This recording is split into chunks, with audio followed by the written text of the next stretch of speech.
against him. Couple of bans going to come out again in a minute, I hope, because that's how League of Legends works. That is how Liege? Oh my word, words are so hard today. Do you know what isn't a hard word to pronounce? Renegade. Zotac. I don't know where I was going with that. Well, no Z is near V. So just another one of your V's. Rammus was really impactful in the last series we had in the final game. It's definitely not a bad ban. Corki. Corki is still the most picked ban champion in the UK Premiership. You never see him get through in any sort of high-level play, Except really. for game 2 between Choke and He wasn't picked or banned. Was it not? It was picked by Smiley. It was no, picked. not Smiley. Smiley's in the... picked. Yeah. Smiley did pick it. It was Smiley. Yeah. I'm right. It's game 2. They lost. Look, this pre-game, let's be real. Let's go talking about Gragas. I forgot. Let's get to the picks. The final ban here from Renegades. Take that away from Special. Of course, Special does have the Z to fall back on, which he really likes. And now the final ban, probably going to be a Poppy here from Exertus. Most likely. Braum is going to be left up. Kindred or Gragas could also be banned here. Why would you ban out Gragas or Kindred? Because then Renegades just pick the other one. Well, because Gragas and Kindred are both S tier. You could see a Lulu ban here, is the other thing. That's true. There's a lot of strong champions that are going to be left open. Yeah. Braum still up, Poppy still up. Called it. There it is. Kindred, Gragas. So we're going to see Gragas first pick? That's what you predicted? Well, I think they know they're going to trade one of the top tier junglers for another one. So I can imagine something else being the first pick. Since people place a little bit higher, Plex placed a little bit higher priority on Gragas. Oh, there's the Nidalee.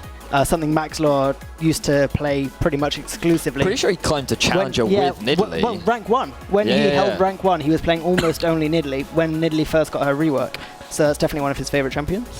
Yeah, so I think she offers a lot in terms of early game pressure. Well, I say that typically you see Nidalees these days just farm the jungle a lot. Yeah. They'll try and go for these, try and steal away the enemy jungle as much as possible. Deep Vision is something we saw from Furion in the game between Choke and Manalight earlier on in the day.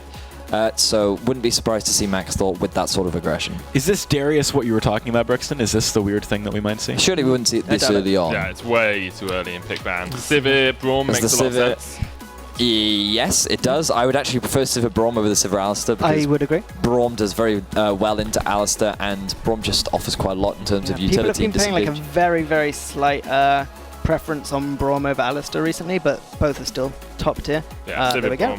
There it is. So there's no top lane picks yet, which is unusual for first rotation on both teams. Rammus and Poppy are both banned away. There's Nautilus, which we haven't actually seen at all, and Trundle's still up, so those are both factors. I feel like actually this lends itself super well to Renegades, though, because they want Alphari to be in a winning matchup if possible. But it's hard to find one, you know, that's impactful, at least in the current meta. So having the top lane picks left so long might give Alphari some edge here. But hearing I mean, you have to sit there and think, well, we think that the team typically has not played around Alphari, not recently. So they could just sit there and go, we can put Alphari on anything and he'll succeed. We don't have to get a positive pick for Alphari. They might also say Maxlor's here, though. Yeah, but like we've already heard about their relationship. They don't want to spend any time with each other whatsoever. Never mind, they put Alphari on a carry top laner. I think Exertus might go for Maokai here. I think it'd be very strong with their comp, and it suits the Sivir a lot, sort of the group up, run at them, win. And Maokai really fits Group run win. Yeah, it's just a Sivir comp, okay? It's just a Sivir comp. Exactly. With the Azir banned out as well, it does stop the disengage from Renegades. I feel like we've completely overlooked the Lucian that's been picked up for Yuki as well, because obviously it was... with the early Sivir pick going on to Gakis, it does lend itself over to go for this Lucian, but do you really want to give Yuki that Lucian given how dominant he has demonstrated himself on it in the past? I think we've also overlooked the potential, it may be slightly remote, that Kadril's playing this Gangplank in the middle lane. This is something we've seen from him before. Yeah, and we've mentioned repeatedly that mid lane is super open right now. I mean, you can pick a lot of different things. And he likes to play around the map, and that ultimate, the Cannon Barrage, does allow him to provide that global map pressure. It's right up his alley. This is the kind of thing that I would expect. Alphari played it in the Premiership. Kadril hasn't so far in the Premiership. But it's definitely something they could flex. I think it's slightly more likely to go on top lane. Yeah, it's definitely a big option for him. Kindred being locked in on the third rotation is quite, well, fourth rotation technically. It's quite late for her, but going to be the Maokai in the top lane as well. Maybe looking to counter out that Gangplank, but as you guys said, there's always that possibility of flex. Now, we're looking for the support and either a mid lane or a top laner here. We still have the mid lane counter coming out from Exertus. I'm just contemplating the possibility of a lane swap right now, because if I'm thinking if we are going to see a lane swap, which team is more likely to do it? And I think of the Sivir versus Lucian matchup, and I think the Sivir could just shove the Lucian under tower all day long, and if they pick a Trundle, then it's actually a very advantageous bottom lane for Exodus. Nothing beats Braum in lane. Yeah, so it's... I wonder who actually is going to go for the lane swap. And there you go. There's that Lissandra picked up for Kadril with the teleport as well. So he's going to be going heavy utility, and they're pretty much... Yeah, you will not see any focus paid onto the mid lane. It's going to be all about those side lanes. Renegades can very easily here dictate when they fight. They've got the disengage and the engage with Lissandra. Gangplank ult behind them. You know, they can really... easily basically choose which fights they want to take and make sure they take advantageous ones. Lulu made it through for like one of the first times so far today, but they're actually taking a while locking in this last pick on Exodus. Karma would be cool. I would like to see it. I think Karma works really well with their composition as well. You've got the AoE shield, you've got the movement speed as well. Yeah, you get to run really fast, which is all that you need to do. I actually quite like the Lissandra pick because even though we don't see it as much, she can still be played top. So they're still double flexing their mid and top laner here. I'd be very surprised if they put Kadril on the Gangplank. Into a Maokai, it's a dicey matchup too, because Maokai's passive is going to be going off all the time when she's just spamming those ice shards. Which, you know, isn't an ideal situation. Looks like it's going to be a LeBlanc last pick for Exodus. So this is something that Brixton mentioned earlier, that Special does like to play these assassins in the mid lane, and he's basically saying, I'm going to try and kill Kadril as much as I can. And I think that's why they leave their mid for last pick. You know, they really want to try to get an advantageous matchup and force that advantage and have that be one of their winning conditions is a really big advantage in the mid lane. Shut down Kadril, stop him being able to roam and make these plays on Lissandra. Well, it's something we saw work out for Larson when he played the Zed, able to shut down the enemy mid lane, and it got them miles and miles ahead. Is Special going to be able to shut down a Lissandra though? Because if you don't do it before level 6, it's a lot more difficult. Also, he's being forced to take Cleanse here, unless he changes it the last few seconds. No, it'll be Cleanse. It will. So he's going to have slightly less kill pressure. We have got an Ignite in the top. I really doubt it's going to happen, but if it goes through, that's really very likely a visual bug that will swap to TP. It should swap to... There we are. Okay, that makes a huge amount more sense. But in any case, Special with his Cleanse, he's going to have less kill pressure on Kadril. And also Kadril having teleport. I think Special wants to stop him from roaming around, but that's not necessarily doable if Kadril is able to just teleport and completely dodge the chase through the river.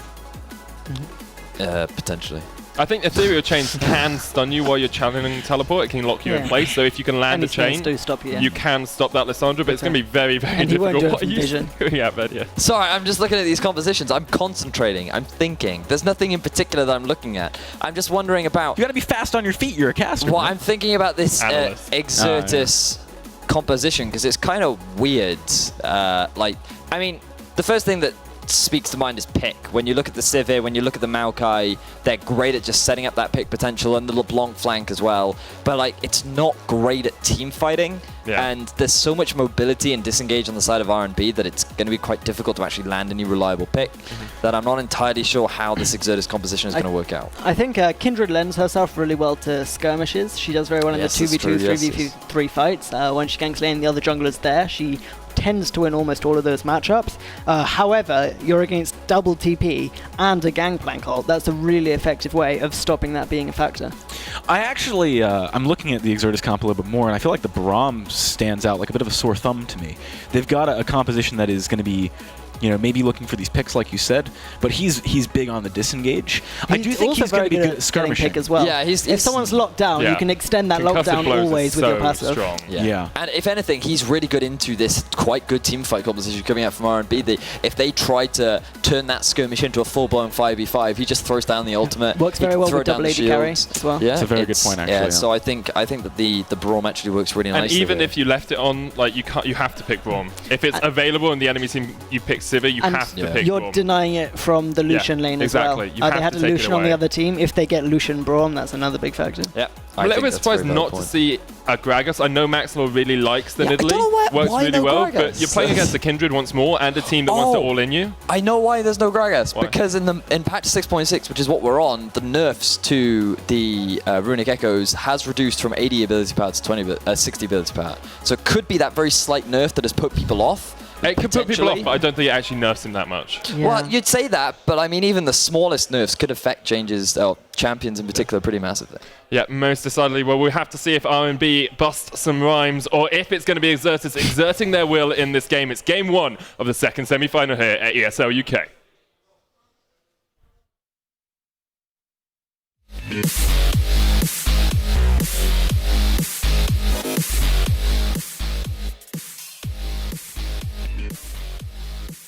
Thank you very much, guys. We are here at the caster desk. My name is Munchballs, and this is Xcoundrel, and we're here to bring you our second semi-final of the day. It's the Renegade Banditos up against Exertus Esports. Now, we had a couple of little technical issues there. Apologies for the delay on this game, but we are ready to rock and roll with our second semi-final. And just looking at these team compositions, obviously the analysts have kind of talked fairly in depth. What's your take on this specific matchup? Who do you think kind of has the superior composition here? Again, I think it really depends on how these relationships between the team members on Renegades is going to work now, because Maxlaw, if he puts that much pressure onto Alphari again, like he has been so famed for doing so in the past, Alphari is back on to one of these champions that he can single-handedly carry with. And we've seen him do it on Gangplank before. You know, he does just go mental on that champion. Maxwell also on a champion that can snowball. And this is one of those compositions from Renegades that we are just so used to seeing that it doesn't matter what you pick into it. They're running so many threats, and realistically, they dominate the laning phase most of the time. That you could pick any comp you wanted into them, and you would still get one banged at LAN. Like literally, these guys have got a quadruple threat composition. Alphari on a carry champion once again. Maxwell on a champion that A can farm very well, and also snowball Alphari given the right opportunities. So. You know, this is like, I could say, oh, you could pick like 3 tanks and a Vayne and you'd probably still get smashed. But, again, it depends on if that synergy still exists with Alphari and Maxlaw. Do they still have that kind of same link between them that people have talked about so long? And if we were to look at this like purely compositionally, you know, you have got a lot of burst that can be negated by the Kindred ultimate if Nocturnal Plex uses it in the correct position. You can put a lot of pressure onto Lissandra to use her ult in a particularly wrong scenario using that LeBlanc. She's also got the cleanse, so she may not be the target that you're choosing to focus with the Frozen Tomb. Maokai versus Gangplank, it's not awful for Maokai. He can survive that laning phase. He's probably never going to get a kill because realistically, you're going to have that Balmy Cinder, you're going to lock him down with Twisted Advance. You can just eat your oranges, run away. It's K. Likelihood is that you're never going to see a kill happen in that lane unless Alphari starts to like ramp up all. I think the biggest lane, or I say lane, the biggest matchup for me is this jungle because we've got Maxlaw versus Plex, but specifically in Champions, we have the same matchup that we had in the first game of today. Now, Nutri played that Kindred up against Furion, and Furion in the first game just honestly decimated him in that jungle. And do you think that's just a straight up, that's how the Nidalee Kindred matchup goes, or do you think that was just a particularly good game for Furion? I think it was a pretty good game for Furion, but I think he played the matchup correctly. So, if you can be aggressive in the enemy jungle as Nidalee, you will do huge amounts of damage to as long as you're landing your spears, obviously. You should theoretically beat Kindred, right? Yeah. Because Kindred in the early levels isn't particularly threatening. She does well in the gank scenario as long as she's not being focused. She's still a very squishy champion. She sustains over a long period of time as opposed to sustaining instantaneously. Nidalee should beat Kindred. Post level 6 is a little bit harder, but pre-6, Maxlaw should have the opportunity to be aggressive in that jungle. Yeah, absolutely. We've got our ESL Prem fun fact. Of course, the Renegades were undefeated in our regular season until week 7, where they lost to our first seed, Manalite. I'm not sure this is fun fact. This is just fact. I think that's pretty damn fun, mate. But really? Interesting fact between specifically Manalite and the Renegades, they are 4-4 over their recent games. They obviously the Renegades managed to win 2-1 in the upper bracket semi-final at Insomnia, and then the final, they technically won 3-2, but it was weighted. So overall, it was 4-3 to Renegades at Insomnia. But then, obviously, at week 7, Manalite managed to even that up. At I-57, these guys actually met in the semi-final, and it was 2-1. It was not a stomp by any margin. And actually, the game that Exertus won, they did crush them. I mean, Exertus really ran away with it. And they actually looked close among the other games, too. So this is I think this is a lot closer than especially Renegades are giving credit for here. I think this will be a hard-fought match. They do have Maxlaw. I actually think that given the synergy between Alphari and Maxwell, that is potentially a small upgrade.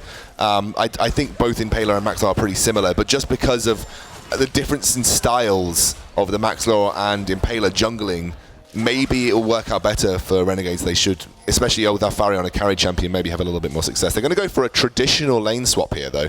And actually, I think realizing now he's going to head back towards the jungle.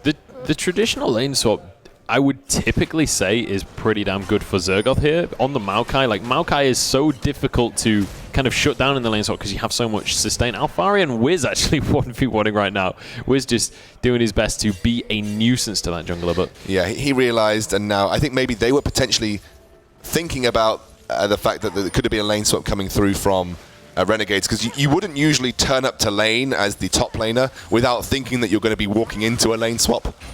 So yeah, he turned up to lane, realized it wasn't a lane swap, and then has gone back through the jungle. Yeah, absolutely. And one of the matchups I'm interested in here as well is this mid lane matchup between Special and Kadron. Not only in terms of them as players, but also Lissandra versus LeBlanc. Now, Lissandra is typically known as somewhat of a lane bully because of the short cooldowns, and you have the mana regeneration on your, or at least you have the free spells on your passive. You can kind of spam out spells a lot more often than some of the other mid laners. However, it's up against LeBlanc, which she's notorious for bullying lane. I actually think that Lissandra's passive is one of the worst passives in the game, just because the actual time period it takes to get a free spell is horrendous.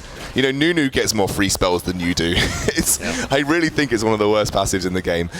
But yeah, she has really high mana costs, which is why that kind of comes into useful, and sometimes it can be like a lifesaver if you've got it and you need to do your glacial path. Yeah. But you're right, I mean, this is going to be a fairly difficult lane for Lissandra, at least up until level 6.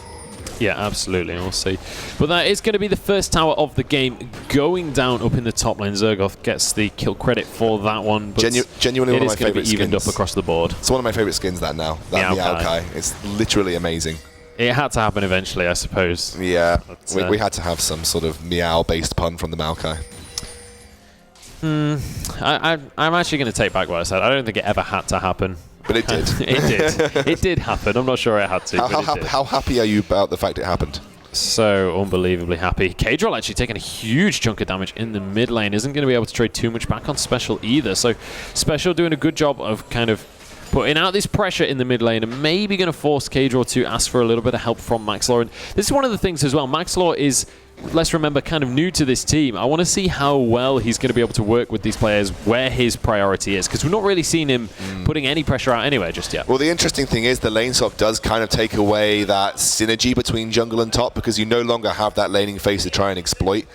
And also, I don't know if you noticed, but the bounce in the top lane was absolutely horrendous for Exertus. You look at the minion wave that Alphari's now walked into at this point in time. He is going to be farming / freezing that for days, and he'll start to ramp up very quickly. Where in the meantime, Zergoth is left aimlessly wander around his home habitat of the jungle, because he's literally got nothing else to do. Kadrol's in trouble in the mid lane. One more auto attack would have finished him, but Special cannot commit and has to back away out from the tower with that distortion. So very, very close to grabbing a kill in that mid lane. But still, the push going on in this bottom lane from Exertus, trying to get hold of this tower. And I mean, while you say obviously Alphari is able to freeze this wave up in the top lane, that might just mean that they end up a tower down. Yeah, and I think that's what needs to happen here for Exertus. They're actually going to take the dragon in the meantime. Alphari does this quite notoriously, by the way, because I guess in terms of how many resources you commit to that top lane, Alphari would be one of the best top lanes to commit resources to in the ESL Premiership. Yeah. And you're absolutely starving Zergoth at this point in time of both farm and experience. You know, this is going to work out well for Renegades unless, like you said, Exertus can make something happen in that bot lane. But with the reappearance of Trundle and Lucian, it's going to be a lot harder to push onto that bot lane tier 1. Yeah, it really is. I'm curious as well, later on in this game, how this Trundle pick is going to come into play on Hiva. I mean, Hiva obviously a very, very talented player himself, but I'm curious as to what his target priority is going to be with that subjugate. You'd assume the Maokai, but it's always going to depend on, I mean, typically with Maokai, you tend to see split push strategy, so maybe Maokai isn't actually in the fight a lot of the time. So at that point, Braum, would you probably assume it goes on to Braum or just like the closest target? Braum probably, to be honest, if he has the opportunity. You always want to try and make the maximum use out of it. And this has worked out horribly for Exertus. Just look at Zergoth. He has literally no idea what to do. He's 10 CS compared to Alphari's 33. And he is struggling to find anything to try and farm up. He's going to pink ward the enemy jungle, but he's already almost 3 levels down, 2 levels down on Alphari at this point in time. Yeah, this has been a horrendous lane swap for Exertus. Yeah, absolutely has. And so far, as you say, 1,000 gold down without a single kill on the board just yet. They did manage to grab themselves that first dragon, but that's only going to matter if this turns into a very, very long game. And we'll have to wait and see. Typically, the Renegades games are relatively quick. However, we're not really seeing any kind of dominance coming out from, aside from in obviously the CS lead in the top lane, but that's not necessarily lane dominance, that's just a good freeze. It's difficult to have dominance in lane when the laning phase just doesn't exist anymore after a lane swap, so I actually think that was a good move by Zergoth. He did move up to the top lane, he threw down some saplings in an attempt to just find some farm, and he's actually managed to, I guess, unfreeze the wave to an extent, and now Yuki is up there and he will start to push it down. Gypsy, that's the club that he's in. Hiva right there was just waiting around. They're going to start to apply pressure to this tier 1 tower in that top lane, but it's going to mean that both Gakis and Wiz can now very effectively push that tier 1 down in the bot. And I don't think Alphari will bother trying to clear the wave out. Yeah, okay, yes he is. He's going to go for it. Yeah, he certainly is. And with the barrels as well, should be able to protect it. It didn't quite get the 3rd barrel down in time there, but it's going to get a lot of damage down onto Wiz, who has to stand behind me on out of there to Gakis. But here we go. Yuki, Hiva, and Maxlaw pushing on up in this top lane. They should be able to grab this tier 1 tower, and actually Zergoth getting aggressed upon. And this is the situation that Zergoth is in right now. Not only is he 2 levels behind Alphari, he's a level behind the support of the enemy team. That's how far behind. That is again, insane. it was just really bad wave management in that top lane. Special gets locked up. Actually in trouble here. Has to use his Glacial Tomb on himself. We'll be able, oh, Frozen Tomb, sorry, but we'll be able to survive that one. Special actually nearly went down himself and did have to flash. Yeah, and now Maxlaw able to apply pressure to this top lane after taking the tier 1 outer turret. They're going to take away the red buff of Nocturnal Plex also. And Plex himself is falling behind in farm. Hasn't really had much impact apart from taking that early dragon. And actually didn't even get the full use out of that dragon also because he hasn't got his Devourer stacked or even built yet. So right now it's just going to be Zergoth attempting to get some form of gold in his back pocket, because you just look at Alphari, 50 CS ahead almost at this point in time. Special going in here. He's landed he's going to force the flash. Yeah, absolutely. Nice play by Special. Almost managing to secure a kill. Is going to force that summoner out of cage roll. And that is going to be fantastic when cage roll gets back to lane, because you've got to bear in mind how short of a cooldown Mimic is on LeBlanc. You can just mash out that damage essentially, and you can go for a burst attempt far more often than cage roll will be able to use his Frozen Tomb to keep himself alive. So it's this point in the game where Special really needs to lay that pressure on thick and make things happen. Absolutely. Maxlaw now, he is going to start farming up a storm as well. This is just what Nidalee does in that jungle, especially once finishing her Runic Echoes. 42 CS, starting to take a little bit of a lead over his opposite number in the form of Nocturnal Plex. They're going to start to put some vision down. You can already see lots of good vision in the red side jungle because of that tier 1 that they managed to take very quickly. And they're starting to accrue a small gold lead now as well. Going to rotate to that mid where actually, really, Kadra was having an issue.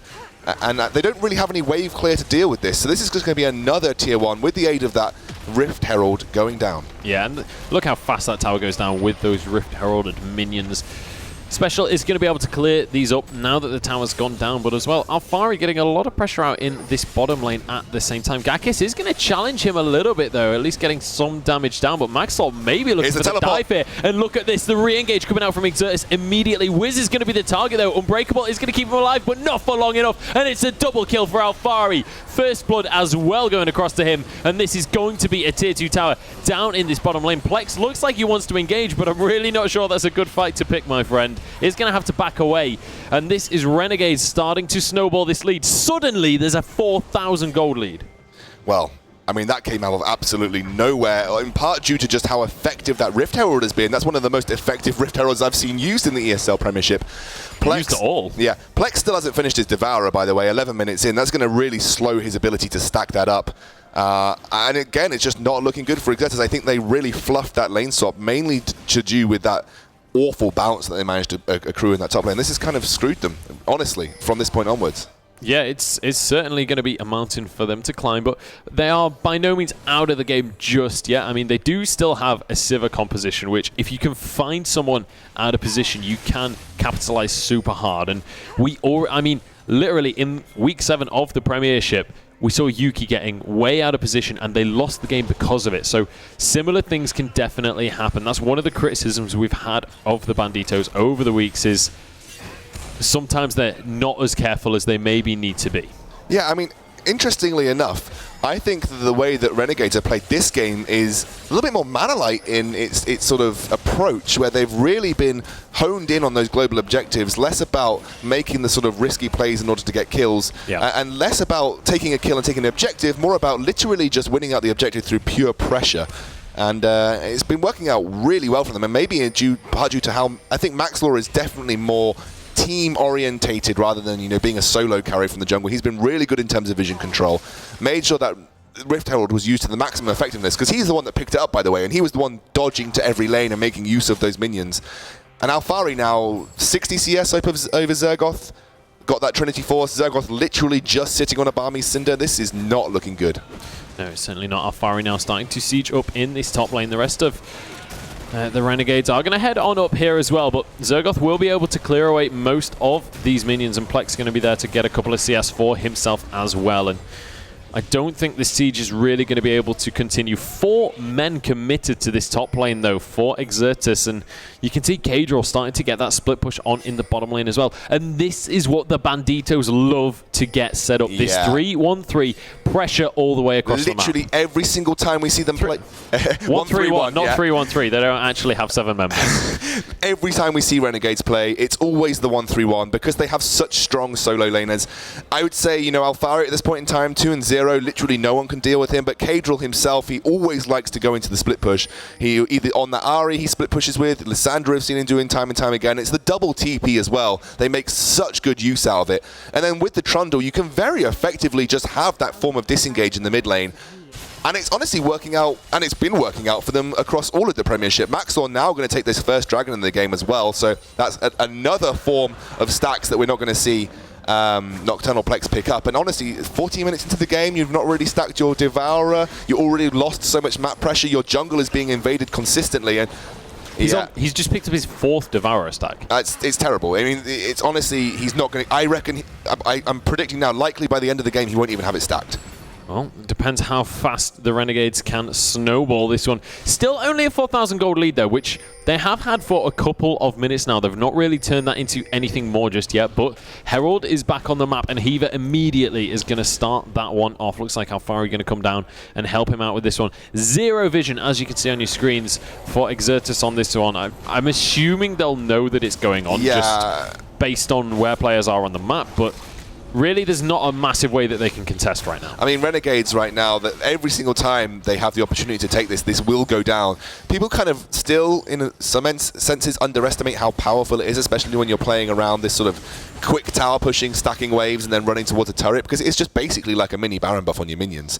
It just allows you so quickly and effectively to provide a real siege threat, even regardless of your composition, because those minions become harder to clear as well, especially early on in the game. So you can basically turn any of your compositions into a siege composition with that Rift Herald buff, and you're going to see, looks like Alphari is stacking up away from the top lane, and that's where the rest of the Renegades are heading, so it's going to be that tier 2 in the top lane that is the next target. This is easily the kind of slowest pace Renegades game we've ever seen. I mean, taking it more 2 seriously. kills at 15 minutes, and it's exactly like you say, they're playing this much more macro-orientated game style, and Special looking for a fight up in the top lane, but he is just going to get destroyed immediately, has to try and get out of there. Mountain Train stacking onto Alphari though, and finally Exertus get their first kill of the game. However, despite grabbing themselves a kill, they're still getting further and further behind. Now there's a mid lane tier 2 being pushed by Yuki and Maxlaw. I don't think they can finish this one off just yet though. They are going to have to back away, and Kadril still just pushing down in that bottom lane, but they don't get any objectives off this. 16 minutes into the game, 50% health chunk from a singular singular Gangplank barrel. It's just ridiculous. And actually, I was a little bit of microplay that you saw there from Alphari. He very cleverly manipulated those barrels to kind of catch Special off guard. He said, okay, I'm running away. Then the barrel came off to the left and he got the full chunk there. It was really, really nice play. It's just because Alphari is a really, really good Gangplank player. But, you know, they've not had enough now. They're going to head towards this mid lane tier 2, even without Alphari, who does have teleport, by the way, so they should be fairly safe regardless. Yeah, absolutely. And immediately we do see the answer from Exertus. They are going to be able to get here and defend this tower. And with a Sivir, it's very, very difficult to set up siege. And this is going to be the issue for the Banditos this game. They have to have that split push pressure, because if you end up in a 5 versus 5 siege, you're not going to get anywhere. Gakis can easily clear those waves, and relatively safely as well, because you can walk forward with this spell shield. You're going to be able to block whatever it is that's thrown at him. Oh, look at the damage that Special does. And this is the power of LeBlanc as well. He's finished his Abyssal, he's got his Fiendish Codex, nearly got that Morella Nomicon in fact, and just that was literally QR, and that's like 2/3 of Yuki's health. Yeah, I think that's one of the saving graces for Exertus right now. I mean, Special has always been the standout player for me for Exertus. He just consistently performs. He's a lot of people said literally a god in the mid lane. And he actually really, honestly, there, I know he didn't manage to pick up the kill on Kadril, but I think he outlaned Kadril in a lot of aspects, really put the pressure down, burnt the flash. It's a shame he didn't manage to convert it to anything more meaningful, because, there was no jungle pressure because of the lane swap. If, you can make a catch, if Special can get a complete pick, then there is light at the end of the tunnel here for Exertus, but it's just pressure in every lane right now.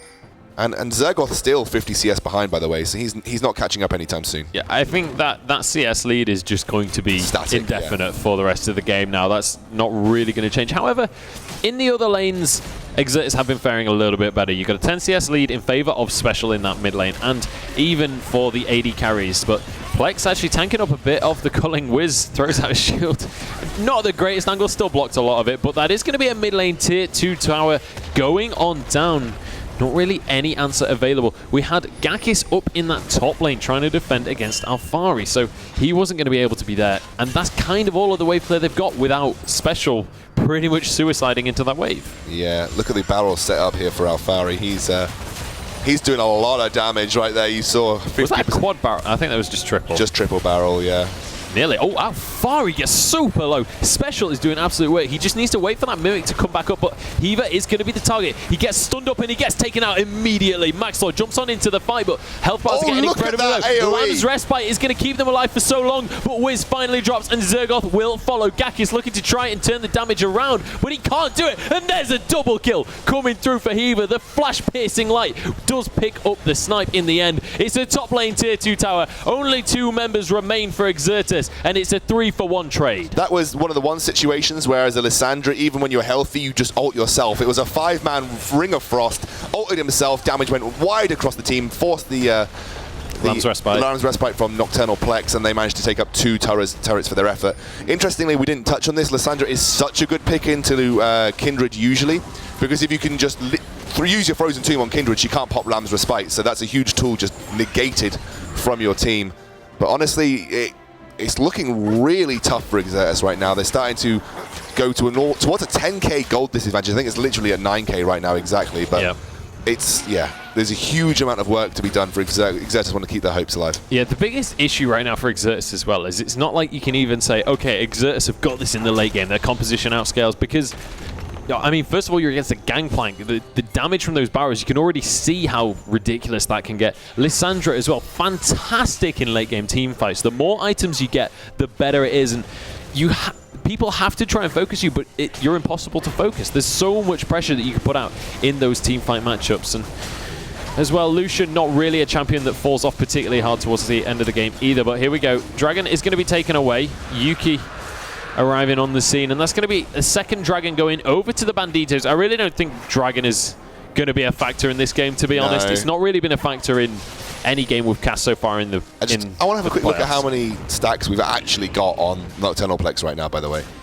I don't know if Let me check. Yeah, just have a quick look, because we have 18 stacks on Plex. So okay, so he's getting there. He's nearly there, but the thing is, like, if it's at this point you've only got 18 and you're behind, how do you get into your jungle to get any more stacks? Exactly. Most of the jungle is being taken away by Maxlaw right now, you can see.